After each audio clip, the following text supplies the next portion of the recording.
नमस्कार, स्वागत है आपका। मैं हूं नेहा विश्वकर्मा। शुरुआत करते हैं बुलेटिन की। एक अहम खबर बता दें आपको। शराब घोटाले के आरोप में फंसे दिल्ली के मुख्यमंत्री अरविंद केजरीवाल पर ईडी के बाद अब सीबीआई ने शिकंजा कस लिया है। राउज एवेन्यू कोर्ट में पेशी के बाद कोर्ट ने केजरीवाल को 3 दिनों की सीबीआई रिमांड पर भेज दिया है। अब 29 जून तक सीबीआई का दफ्तर ही केजरीवाल का नया ठिकाना होगा। सीबीआई को 29 जून शाम 7 बजे से पहले केजरीवाल को कोर्ट में पेश करना होगा। सीबीआई की टीम 29 जून तक केजरीवाल से शराब नीति से जुड़े सवालों को लेकर पूछताछ करेगी, क्योंकि अब तक वो शराब नीति घोटाले से जुड़े सवालों को टालते आ रहे हैं।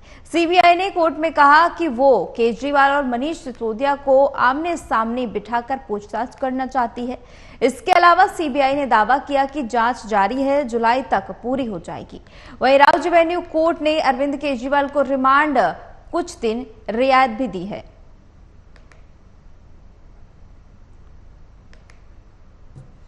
इस पर ज्यादा जानकारी के लिए संवाददाता ओमशील जुड़ चुके हैं। ओमशील, जिस तरह से केजरीवाल की मुश्किलें बढ़ती जा रही हैं, अब आमने सामने बिठाकर पूछताछ की जाएगी और क्या कुछ जानकारी है इस पर और इसका क्या कुछ असर देखने को मिलेगा?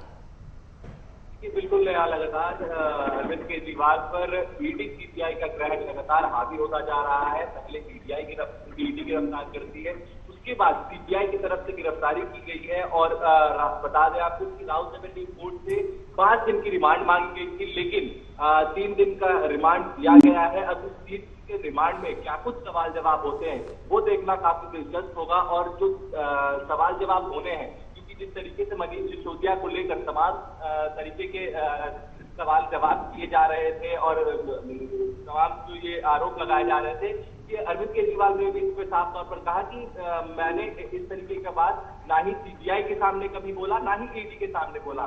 तो ये सारी चीजें कहाँ से सामने आ रही है?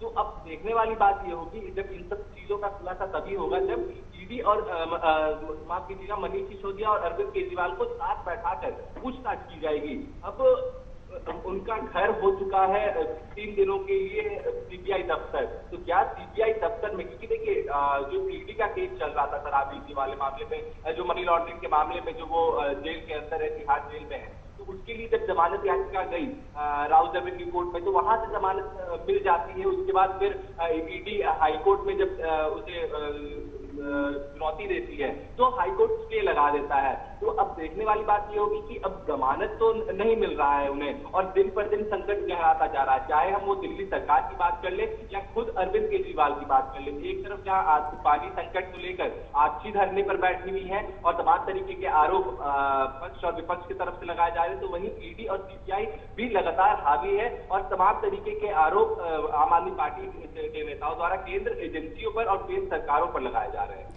बिल्कुल ओमशील, आरोप तो लगाए जा रहे हैं, लेकिन जिस तरह से अब आमने सामने बिठाकर पूछताछ होगी, किस तरह के सवालों का सामना करना पड़ सकता है?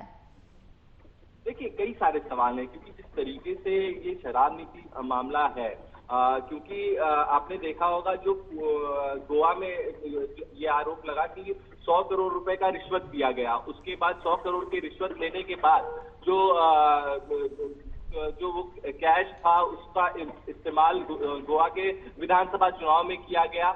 उसके बाद वहां पर एक 7 स्टार होटल में मीटिंग करवाई गई अरविंद केजरीवाल द्वारा। तो ये सारे सवाल है, ये सारे तथ्य हैं जो सीबीआई अरविंद केजरीवाल के समक्ष रखेगा और सवाल पूछेगा। और मनीष सिसोदिया से इन सारी चीजों का, जो मनी लॉन्ड्रिंग का मामला है से लेकर जो भी शक गहरा रहा है, उन सारी चीजों पर सवाल जवाब होंगे। अब देखने वाली बात ये होगी कि क्या कुछ उससे सामने निकल कर आता है। और इस केस में जो मनीष सिसोदिया इतने सालों से, इतने दिनों से वो जेल में है, कम से कम 1-1.5 साल का टाइम पीरियड चला गया होगा, तो उसमें क्या कुछ सबूत है। अब देखने वाली बात ये होगी, जब तक जांच खुलकर सामने नहीं आ जाता, सीबीआई का एक नोटिफिकेशन जारी नहीं हो जाता, तब तक कहना कुछ भी मुश्किल होगा।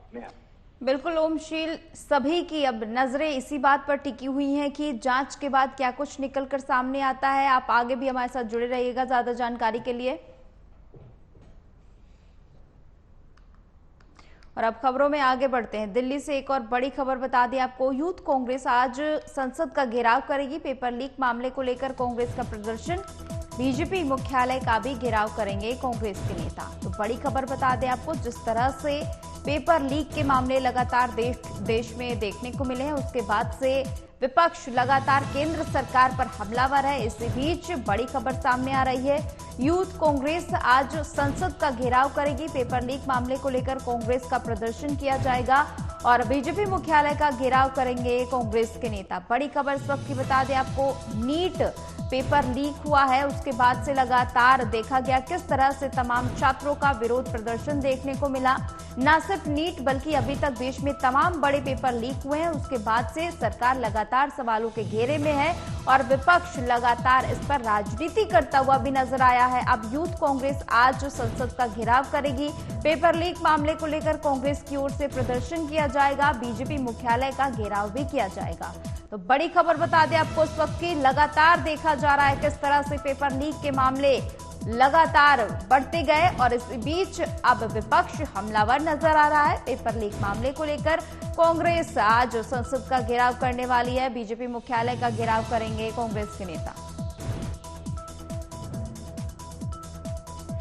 ज्यादा जानकारी के लिए ओमशील लगातार हमारे साथ जुड़े हैं। ओमशील, जिस तरह से देखा गया कि पेपर लीक के एक के बाद एक तमाम मामले सामने आए, कई पेपर रद्द भी हुए हैं, अब विपक्ष जो है काफी ज्यादा एक्टिव मोड पर है। आज का प्रदर्शन किस तरह का रुख ले सकता है?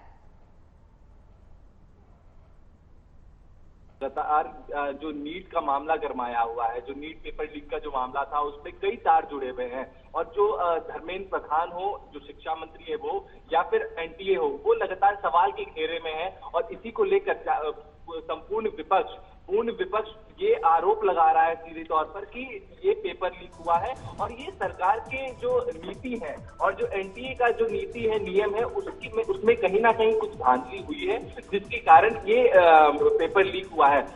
राहुल गांधी, आपको याद होगा, वो लगातार इस मुद्दे को उठा रहे हैं और चाहे हम सदन की बात करें, जो सदन को का घेराव करने वाले हैं कांग्रेस के जो यूथ नेता है, उनको जो घेराव करेंगे, आपने देखा होगा सदन में जब पप्पू यादव जब शपथ ले रहे थे तो री नीट का भी उन्होंने नारा दिया और तमाम तरीके के सवाल खड़े किए। तो तमाम विपक्ष सवाल खड़े कर रहा है। अब राहुल गांधी तमाम छात्रों से मिले, जो परीक्षार्थी थे उनसे मिले और उनकी कष्ट जाने और उनको ये आश्वासन दिया गया है राहुल गांधी द्वारा कि सड़क से लेके संसद तक हम आपका आवाज उठाएंगे और री नीट एग्जाम, जो नीट एग्जाम में धांधली हुई है, उस पर हम सवाल उठाएंगे और उस पर कहीं ना कहीं सॉल्यूशन और जो जवाब है वो सरकार को भी देना होगा और एनटीए को भी देना होगा। और इसी का दबाव रहा, जिसको लेकर एनटीए भी, जो उसके डायरेक्टर जनरल थे, उसको बदला गया।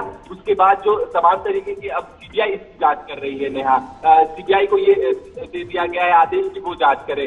बहरहाल सीबीआई जांच करिए, बिहार के नालंदा गई, उसके बाद गुजरात और हरियाणा भी जाना था उन्हें। तो 2 टीमें गठित हुई है, 2 टीम तमाम राज्यों में जाएगी और पूरे केस का तफ्तीश करेगी, पूरे केस को इन्वेस्टिगेट करेगी। अब देखने वाली बात ये होगी कि क्या कुछ इसमें निकलकर सामने आता है, क्योंकि इसमें एक, आपको अगर याद होगा तो जो किंगपिन है, जो बिहार से निकलकर आ रहे थे, जिसका नाम जो तेजस्वी यादव के पीएस भी बताए जा रहे हैं कि उनके नाम पर बिहार गेस्ट हाउस बुक हुआ था।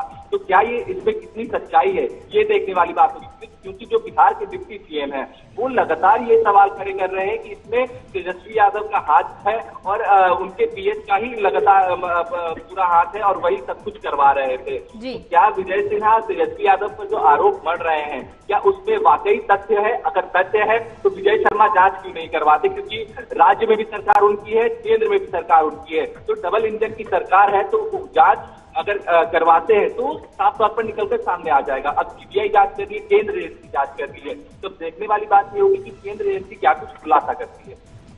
ठीक है ओमशील, बहुत बहुत शुक्रिया आपका ज्यादा जानकारी के लिए।